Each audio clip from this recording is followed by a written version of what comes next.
நான் இப்போ வேலை செய்றேன். புரியல. வேலை செய்யுங்க. ஓகே. Monthly income sir?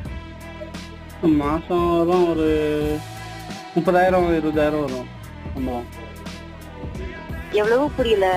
30,000 வருங்க சம்பளம். சரி, இதுல இல்லாம வேற உங்களுக்கு பிசினஸ் எதுவும் இருக்குங்களா?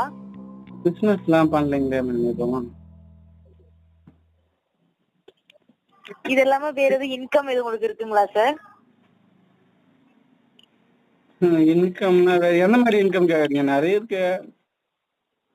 இல்ல, உங்களுக்கு மாசத்துக்கு எவ்வளவு வருமானம் வரும்னு கேக்குறேன் மொத்தமா. அதான் மாசம் 30,000 வரும்னு சொன்னேனே. ஓகே. இந்த 30,000 மட்டும்தானா? ஆமா. உங்களுக்கு எவ்வளவு வேணும்? இல்ல இல்ல, அப்பெல்லாம் இல்ல சார்.